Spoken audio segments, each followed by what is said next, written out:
Hi. That was it. It was simple. It was catchy, but it was incredibly dangerous. And unlike the message suggested, the sender certainly did not want to be friends. The year was 2004. It was the year of virus wars all across Australia and even the UK. Over 80,000 PCs affected, businesses greatly regressed, and the entire populace were both confused and frustrated. With that one simple greeting, the founders of the virus would draw you in and arouse your curiosity. And just when you hit enter, boom, their virus is introduced into your system and there was nothing you could do about it. Now hold that thought for a bit as we take you somewhere miles away from all of this chaos, where a young boy somewhere in Germany sat with his friends one day during recess and they discussed the widespread digital virus. Whoever was behind it was a genius, they thought. How great would it be to take them out and show them who's really boss? Wait, just like that, an evil idea formed in one of their minds. He could do this. He could create his own virus that would kick away the one that everyone was whining so much about. He would be the boss, the hero. There would be no question about it. This was the beginning of the famed virus wars that plagued the regions of Australia and Britain around early 2004. But this wasn't an ordinary war. It was a massacre. And standing over the bodies of his online rivals stood a barely 18-year-old boy. His name is Sven Jaschan, and this is the story of how he shook the foundations of the digital world and became a fugitive with a steep bounty on his head. Sven Jaschan was a 17-year-old resident of the quiet village of Waffensen in Germany. He was like every other regular kid that lived with their parents and attended a nearby school. By every ramification, Sven seemed to lead a seemingly ordinary life. He was quiet, shy, and dreaded talking to girls.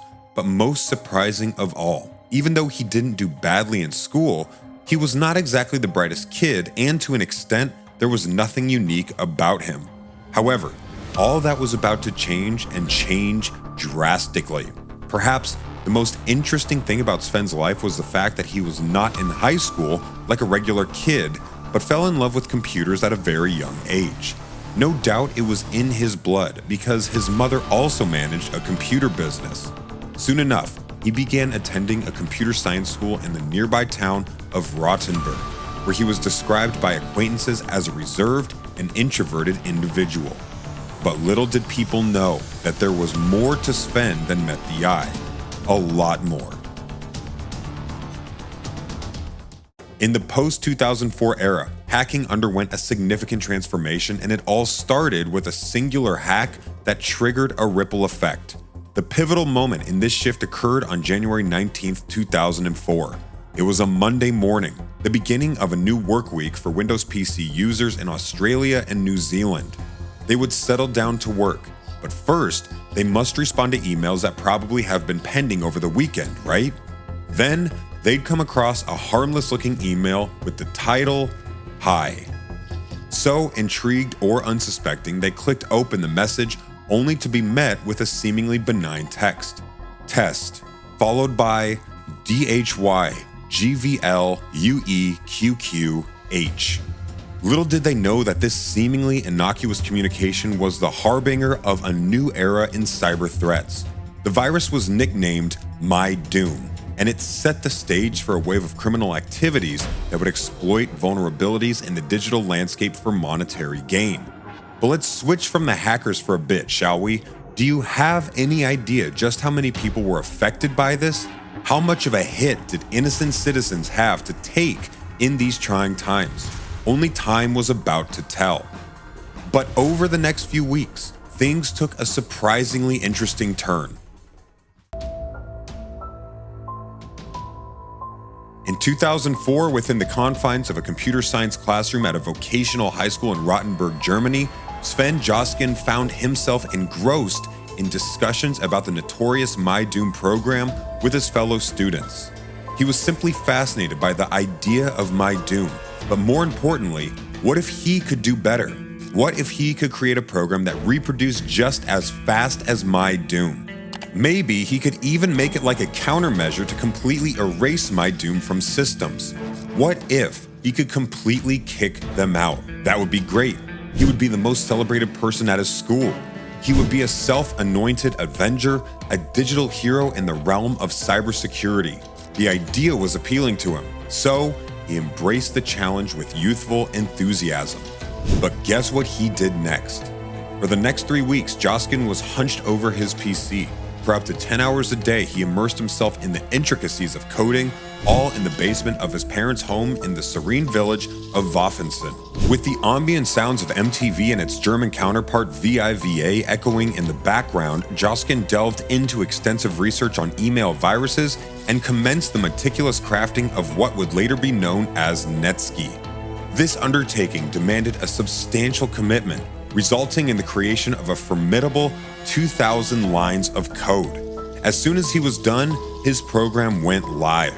But one question remains. What type of misery was this going to spell out for the innocent computer users that were about to get caught in the crossfires? Well, all that was sure at this point was that this was the beginning of the end. Little did Sven Jaschan anticipate the vastness of the virus war he was about to set in motion. As his own virus called Netsky gained prominence, a reactionary response unfolded in the My Doom camp as they endeavored to reclaim the spotlight. Sven was trying to run them down. They had to do something. So they devised a new strategy. Their strategy involved unleashing variants of the My Doom virus, which not only replicated themselves, but also devised insidious methods to corrupt Microsoft Office documents. The My Doom camp's resurgence was marked by a two-pronged offense. Firstly, the variants they introduced added a new layer of complexity to their malicious activities, targeting widely used Microsoft Office documents and causing disruptions in a domain crucial to many users. Simultaneously, they also launched a DDoS attack against the RIAA, and this served as a form of digital retaliation. The Recording Industry Association of America had become a focal point of public disdain due to its aggressive litigation against individuals involved in online music sharing. The My Doom camp sought to underscore their disapproval of such legal actions, turning the virus war into a battleground not only of code, but also of ideologies and grievances. Jaschan's initial foray into creating Netsky had inadvertently fueled a larger conflict, where each side sought to outmaneuver the other in a rapidly evolving landscape of digital warfare. The repercussions of these actions extended beyond mere computer viruses, revealing a complex interplay of technology, ethics, and the societal tensions surrounding online activities. The Netsky versus My Doom conflict quickly escalated into a full-blown showdown between Netsky and Bagel, another My Doom variant, with each side releasing new variants in a relentless cycle. A digital arms race unfolded, with Netsky diligently neutralizing Bagel variants as swiftly as they emerged. By this time, the hackers at Bagel Camp were getting more frustrated than ever. Sven was single-handedly ruining all of their efforts to take control of PCs in the area. Rather, he was making his own virus, the only incumbent one. So guess what they did next? They embedded in a message in a virus file. A message specifically for Sven. It read, "Hey Netsky, f*** off you bitch. Don't ruin our business. Want to start a war?" Sven did something even more audacious. Undeterred by the intensifying warfare, he embarked on a prolific spree, unleashing 29 variants of Netsky in the months of March and April alone. His counterattacks were meticulously timed, responding to the latest My Doom and Bagel variants with swift and calculated precision. However, as April drew to a close, Jaschan sought a game-changing move to vanquish My Doom and Bagel once and for all. In all of these back and forths, the ones who suffered were innocent men and women with lives, businesses, and livelihoods. Their digital privacy was infringed upon just so Netsky and Bagel could see who's best. Eventually, fate caught up with our daring German boy Sven. To counter the attacks, Microsoft rolled out a $5 million reward initiative for the capture of notorious virus writers. In a twist of fate, two of Jaschan's school friends, enticed by the bounty, contacted Microsoft and ultimately led to his arrest on May 7th. In the aftermath, Jaschan's confession to creating both Sasser and Netsky culminated in a legal resolution that reflected his age at the time of the offenses. Sentenced to 21 months on probation and 30 hours of community service, Jaschan's actions became a cautionary tale in the evolving landscape of cybercrime. The story, however, went beyond the courtroom, encapsulating a complex interplay of intentions, unintended consequences, and the far-reaching impact of digital warfare on a global scale. It is a story that the digital world will never forget, the story that has left Sven Jaschan's name in the sands of time forever. If you enjoyed this video, do hit the subscribe button and turn on notifications, because the next one is even twice as intriguing. See you then.